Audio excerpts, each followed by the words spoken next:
Israel और Lebanon के बीच तनाव की लहर अब इस कदर भयानक रूप ले चुकी है, शहर के शहर इस बारूद की लहर में समा सकते हैं।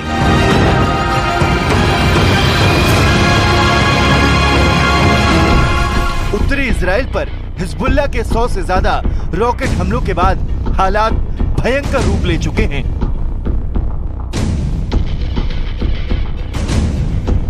इजराइल के उत्तरी इलाके में हुए इन रॉकेट हमलों में सैन्य हवाई अड्डों को टारगेट किया गया।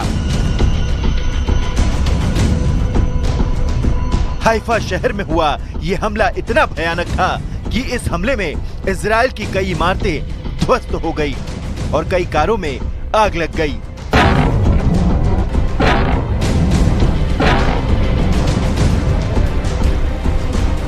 समाचार एजेंसी सिन्हुआ के मुताबिक उत्तरी इजराइल में रमत डेविड एयरबेस को सतह से सतह पर मार करने वाली मिसाइलों से निशाना बनाया गया।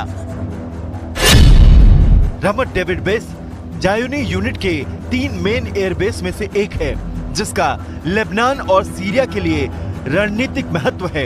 ये बेस हाइफा तिब्रेत एक्सिस पर स्थित है।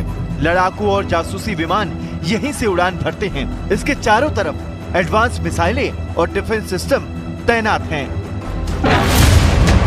हिजबुल्लाह के इन हमलों ने इजराइल के राष्ट्रपति बेंजामिन नेतन्याहू के गुस्से को 7वें आसमान पर ला दिया है और अब इजराइल की तरफ से हिजबुल्लाह को दी गई धमकी तीसरे विश्व युद्ध का दरवाजा खोल सकती है, क्योंकि बेंजामिन नेतन्याहू ने हिजबुल्लाह को उन हमलों की याद दिलाने की कोशिश की है जिन हमलों ने महज कुछ मिनटों के भीतर लेबनान में हिजबुल्लाह के ठिकानों को तहस नहस कर दिया था।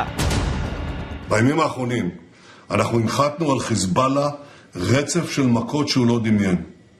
ואם חיזבאללה לא הבין את המסר, אני מבטיח לכם, הוא יבין את המסר. אנחנו נחושים להחזיר את תושבינו בצפון. बेंजामिन नेतन्याहू ने अपने मैसेज में साफ कर दिया है कि अगर हिजबुल्लाह पुराने हमलों से सबक नहीं लेता तो उसे इजराइल पर हमलों की इतनी भारी कीमत चुकानी होगी कि लेबनान से हिजबुल्लाह के अस्तित्व को खत्म कर दिया जाएगा। उसका ट्रेलर इस वीडियो में देखा जा सकता है।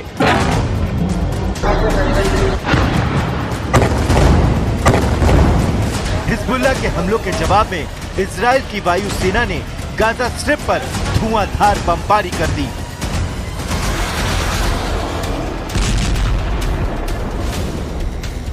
इजराइल की तरफ से कहा गया कि हिजबुल्लाह के सहयोगी हमास को टारगेट करने के लिए ये हमला किया गया है। इजराइल की तरफ से ये भी दावा किया जा रहा है कि ये हमला उस स्कूल पर किया गया जहां हमास के लड़ाके छिपे हुए थे। यानी इजराइल की सेना हिजबुल्लाह और उससे जुड़े किसी भी संगठन को तबाह करने की सौगंध खा चुकी है। השבוע האחרון היה השבוע קשה ביותר בתולדותיו של חיזבאללה, ובמיוחד היממה האחרונה.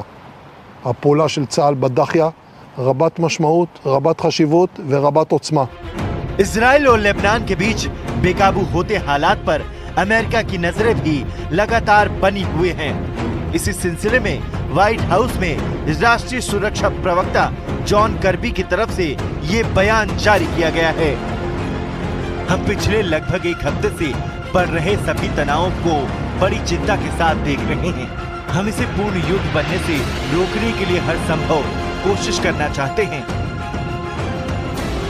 इस वक्त दुनिया के देशों की चिंता का केंद्र मिडिल ईस्ट के हालात हैं, क्योंकि यहाँ से उठा युद्ध का बवंडर किसी भी वक्त किसी देश को अपने जद में ले सकता है।